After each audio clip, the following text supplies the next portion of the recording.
नमस्कार। भारतीय वैदिक ज्योतिष शास्त्र में जब भी किसी ग्रह की गोचर या ट्रांजिट का अभ्यास करना होता है, तब सिर्फ और सिर्फ उस ग्रह को न देखते हुए उस समय अन्य ग्रहों की परिस्थितियाँ क्या है, वो भी देखना चाहिए और उसके बाद फलादेश करना चाहिए, ऐसा सभी संहिता ग्रंथों में कहा गया है। आप संहिता ग्रंथों के सूत्र को देखें। ग्रहाणाम गोचरम नित्यम समूहनैव द्रष्टव्यम। सो नित्य नैसर्गिक शुभ ग्रह गुरु अपने शिष्य अर्थात शुक्र की राशि में, वृषभ राशि में जब डायरेक्ट या मार्गी होगा, तब वह समय अर्थात 4 फरवरी से लेकर 14 मई तक का समय आम तौर पर शुभ रहेगा। ओवरऑल एक तरह का पॉजिटिव वातावरण बना रहेगा, ऐसा हम मानते हैं। बट 29 मार्च 2025 को शनि ग्रह मीन राशि में आएगा और जैसे ही वह मीन राशि में आएगा, अपनी तीसरी दृष्टि से या अपने तीसरे एस्पेक्ट से वह गुरु ग्रह को देखेगा और जैसे ही शनि गुरु को देखेगा, ये जो कॉम्बिनेशन है वह थोड़ा बहुत नेगेटिव हो जाएगा और गुरु अपना शुभ प्रभाव फुल फ्लेजेड नहीं दे पाएगा। तो इस तरह के समय के लिए काश्यप संहिता में यह सूत्र दिया गया है। वृष राशि गते जीवे पशु स्त्री शिशुनाशनम सस्य हानिर मध्यावृष्टिर नृपाणाम दारुणम रणम। श्लोक को डिकोड करके समझते हैं। श्लोक ये कहता है कि इस समय में पशु अर्थात पालतू प्राणी या वन्य प्राणियों में कोई रोग लगेगा या फिर जंगल में कोई फायर लगेगी और बहुत सारे पशुओं का नाश होगा। वर्ल्ड वाइड छोटे बच्चों की तबीयत खराब रहेगी या कोई ऐसा कोई डिसीज लगेगा जो छोटे बच्चों को ज़्यादा लगेगा। फीमेल्स की हेल्थ में भी कुछ कॉम्प्लिकेशंस आ सकते हैं। एग्रीकल्चर लॉस होता है, बारिश कम होती है, युद्ध वर्ल्ड वाइड तीव्र बनते हैं, बॉर्डर के इश्यूज वॉर तक के हो जाते हैं। सो वर्ल्ड वाइड जहाँ जहाँ टेरिटरी को लेकर टेरिटोरियल इश्यूज चल रहे हैं, वह विवाद और ज़्यादा इंटेंस होंगे और शायद युद्ध तक की बात भी हो जाए। अब गुरु के ऊपर जब शनि की दृष्टि पड़ रही है, तो शनि का एक नाम मंद भी है। गुरु चीज़ों को बृहत करता है, बड़ी करने की सोच रखता है और शनि जो है वह चीज़ों को छोटी करने की या मंद करने की वृत्ति रखता है। So that's why overall economical recession के योग बनते हैं। स्टॉक मार्केट में लॉन्ग टर्म करेक्शन के प्रबल योग होते हुए दिख रहे हैं या फिर स्टीप करेक्शन होता हुआ दिख रहा है। जब तक गुरु ग्रह पर शनि की दृष्टि नहीं है, तब तक का जो समय है वह समय इकोनॉमिकल ग्रोथ देगा। सीमा विवाद जैसे कि समाप्त हो चुका है वैसा दिखाई देगा। उस तरह के इल्यूजन क्रिएट हो गए कि समाज में सब ठीक हो चुका है, युद्ध समाप्त हो गए हैं, लेकिन वैसा होगा नहीं। ओवरऑल यदि पूरी चीज़ों को हम समझें, सो 29 मार्च 2025 तक गुरु की इस ट्रांजिट का यदि आपको कोई पॉजिटिव रिजल्ट मिलेगा ऐसा दिख रहा है एस्ट्रोलॉजिकल, तो हमारी आपसे इच्छा है, आपसे ऐसे गुजारिश है कि आप थोड़ा स्पीड करके इस समय का सदुपयोग कर लीजिए, क्योंकि यदि 29 मार्च हो गया तो उसके बाद के समय में आप गुरु ग्रह की इस ट्रांजिट का शुभ फल अपनी चरम सीमा पर नहीं ले पाओगे। फल में कुछ न्यूनता आ जाएगी, फल कुछ कम मिलेगा। ओवरऑल यदि मैं भारत देश की बात करूं, वर्ल्ड की बात करने के बाद, तो भारत के नॉर्थ ईस्ट रीजन में जो राज्य आए हैं या फिर नॉर्थ ईस्ट की जो बॉर्डर है, वहाँ पर सरकार को ध्यान देना होगा, अन्यथा वहाँ पर कुछ बड़ा नेगेटिव होता हुआ दिखाई दे रहा है।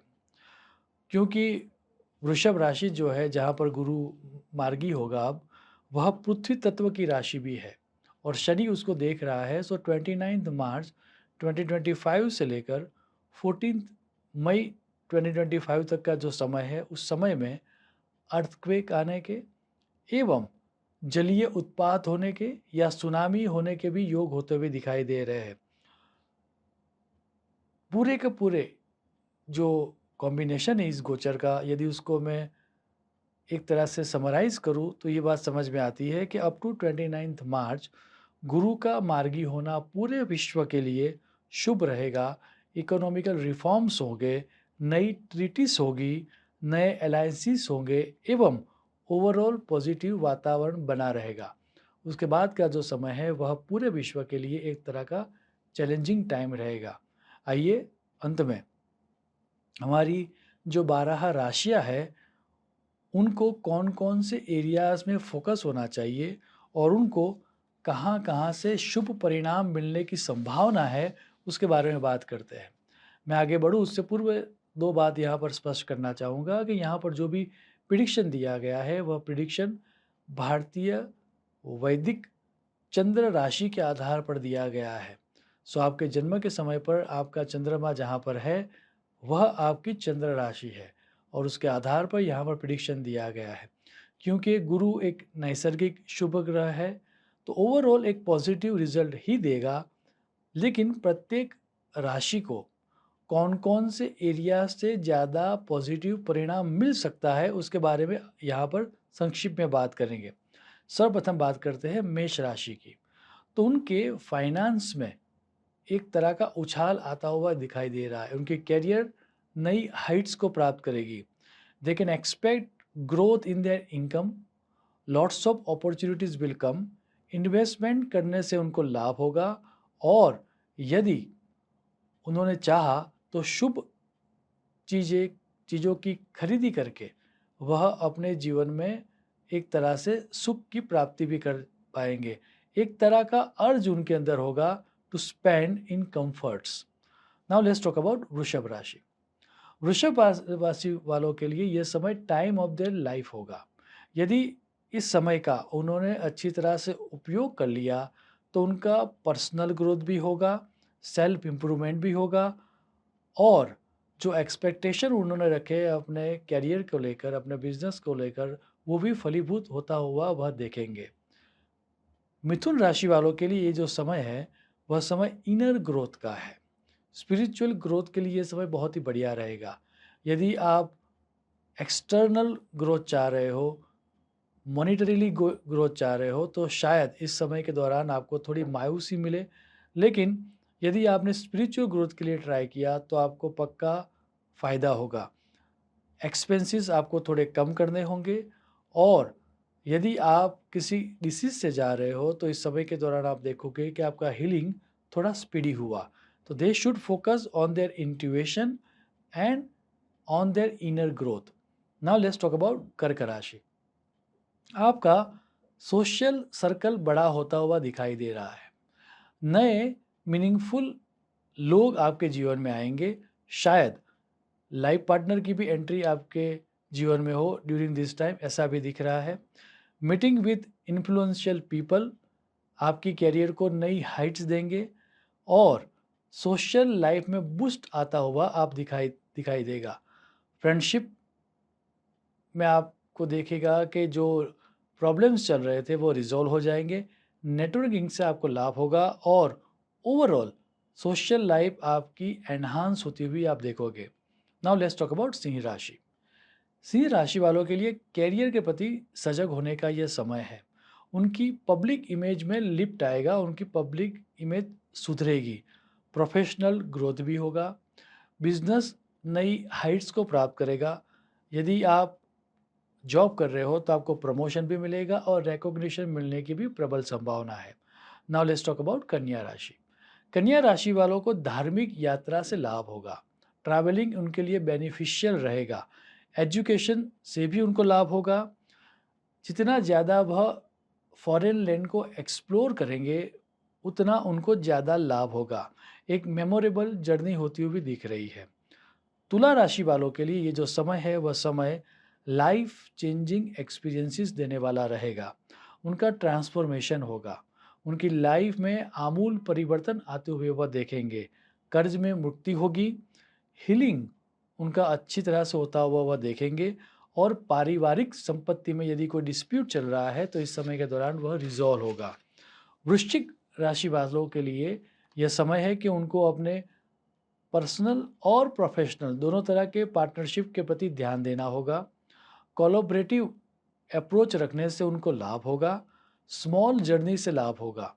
ओवरऑल उनको सिर्फ़ और सिर्फ़ अपने बारे में न सोचते हुए, यदि अपने पार्टनर्स के बारे में सोच के या फिर कोलैबोरेटिव अप्रोच रख के उन्होंने इस समय के दौरान काम किया तो उनको सुनिश्चित लाभ होगा। नाउ लेट्स टॉक अबाउट धनु राशि। धनु राशि वालों को चाहिए कि वह अपनी हेल्थ के प्रति फोकस रहे। उनके रूटीन लाइफ को उनको ध्यान में रखना होगा। हेल्दियर लाइफ़स्टाइल उनको चुननी ही होगी, अन्यथा लॉन्ग लास्टिंग कोई डिसीज़ भी उनके लाइफ में आ सकता है। They should improve their work life balance, अन्यथा उनके पार्टनर्स के द्वारा बहुत सारी कंप्लेन उनको सुननी पड़ेगी। प्रोडक्टिविटी के लिए ये समय बहुत ही अच्छा रहने वाला है और करियर के लिए भी ये समय बहुत अच्छा रहने वाला है। नाउ लेट्स टॉक अबाउट मकर राशि। मकर राशि वालों की लव लाइफ के लिए ये समय बहुत ही ग्रेट रहने वाला है। एजुकेशन में भी उनको बहुत ही अकल्पनीय लाभ होगा। यदि क्रिएटिविटी उन्होंने रखी तो उनका रूटीन वर्क भी सराहा जाएगा और जैसा उन्होंने सोचा नहीं होगा उस तरह का लाभ उनको होगा। This is the time where they should excel in their profession. So leisure activities से भी उनको लाभ होगा, स्मॉल यात्रा भी होगी और ओवरऑल करियर में भी एक नया बूस्ट मिलेगा। नाउ लेट्स टॉक अबाउट कुंभ राशि। कुंभ राशि वालों को फैमिली लाइफ में इन्वेस्ट करना होगा। यदि कोई फैमिली डिस्प्यूट चल रहा है तो आमने-सामने बैठ के उनको रिज़ॉल्व करना चाहिए, अन्यथा आगे जाके बड़ी समस्या हो सकती है। नया घर, नया व्हीकल या वास्तु रिलेटेड कोई नया काम होता हुआ दिख रहा है। यदि आप रिलोकेशन की सोच रहे हो तो इस समय के दौरान आपको सुनिश्चित सफलता मिलेगी। ग्रोथ सेंट्रिक एटीट्यूड रखने से आपको लाभ होगा। Now let's talk about mean राशि। मीन राशि वालों के लिए कम्युनिकेशन बड़ा ही वाइटल रहेगा। यदि उन्होंने अच्छी तरह से कम्युनिकेशन किया तो उनको अकल्पनीय लाभ होगा। इंटेलेक्चुअल ग्रोथ के लिए समय बहुत ही बढ़िया है। सिबलिंग्स से लाभ होगा और शॉर्ट ट्रिप से भी फायदा होगा। हालांकि ये दिख रहा है कि नेबर्स के साथ यदि आप बिजनेस कर रहे हो तो वहाँ पर कोई दिक्कत आने की संभावना है और आपका नेबरहुड चेंज होने की भी संभावना दिख रही है। अंत में गुरु का वृषभ राशि में मार्गी होना हम सब के जीवन में सुख, शांति और समृद्धि लाए, ऐसी ईश्वर को प्रार्थना करके मैं मेरी वाणी को विराम दूंगा। शुभम भवतु। प्रणाम।